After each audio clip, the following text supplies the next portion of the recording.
Hello friends, welcome to my channel teaching by Ansari. कैसे हैं आप लोग? आई होप आप लोग अच्छे होंगे और अच्छे होना भी चाहिए।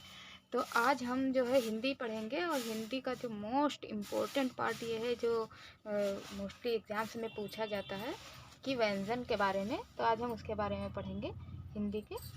तो यहाँ पे देखिए, व्यंजन वैसे तो और भी टाइप के होते हैं, लेकिन जो यहाँ पे हैं जिससे रिलेटेड मोस्टली पूछा जाता है, और एक छोटा सा वीडियो मैंने बनाने की कोशिश की है, इसीलिए मैं इसमें सारे नहीं इंक्लूड कर रही हूँ, लेकिन जितना है वो इम्पोर्टेंट है। तो यहाँ पे देखिए, एक है पहला अंतस्थ व्यंजन।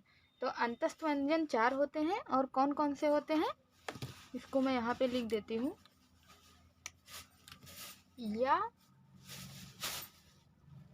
रा,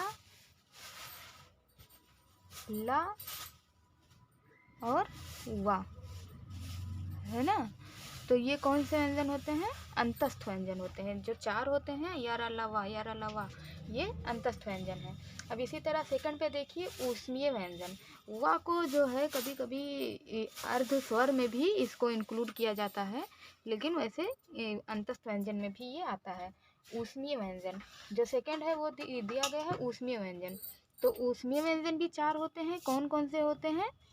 एक शाह होता है, जो बड़ा शाह होता है, और एक ये षटकोण वाला सा होता है, जिसको हम लोग बचपन में षटकोण वाला सा बोलते थे, और एक ये छोटा वाला सा होता है ना, जो कि दंत व्यंजन है, और एक हा, है ना। तो ये ऊष्मीय व्यंजन है। कभी ये भी पूछ लिया जाता है कि ऊष्मीय व्यंजन कितने होते हैं, या कौन कौन से होते हैं, या 4 ऑप्शन में एक दिया जाएगा, या 3 यही दिया जाएगा, एक कोई दूसरा दिया जाएगा, पूछा जाएगा कौन सा ऊष्मीय व्यंजन नहीं है। तो इस तरह से अंतस्थ व्यंजन यार अलावा ऊष्मीय व्यंजन शा सा साहा, और ये एक होता है, इसको अयोगवाह भी बोलते हैं, या फिर इसको असंगत व्यंजन भी बोल देते हैं। तो ये कौन 2 होते हैं?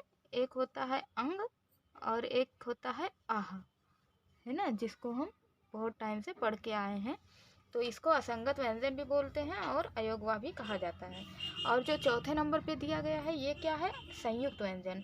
तो ये भी 4 ही होते हैं, और कौन कौन से होते हैं? छ, त्रि, ज्ञ, है ना, एक ज्ञ जो हम बोलते हैं, और एक क्या होता है? श्रा। तो ये 4 जो है कौन से व्यंजन होते हैं? ये संयुक्त व्यंजन होते हैं। क्यों संयुक्त व्यंजन होते हैं? क्योंकि ये 2 व्यंजनों को मिला के उनके संयोग से बने होते हैं।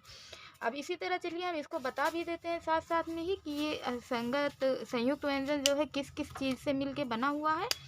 तो ये किस चीज़ से मिलके बना है? आधा का, है ना, ऐसे हम लगा देंगे आधा का और प्लस षटकोण वाला सा, जो मिलता है तब क्या बनता है? ये बन जाता है। तो हम यहाँ पे ऐसे एरो का मार्क लगा रहे हैं।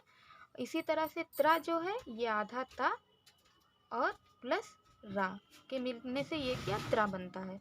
इसी तरह से ज्ञा जो है, ये आधा जा जो होता है, और प्लस ना, है ना, ये वाला ना, इसको इसके कॉम्बिनेशन से ज्ञा का निर्माण होता है। और इसी तरह से स्रा जो है, ये किसके योग से बनता है? बड़ा शा जो होता है, लेकिन इसको हम आधा लेंगे, और प्लस रा, तो इसके संयोग से क्या बनता है? श्रा बनता है।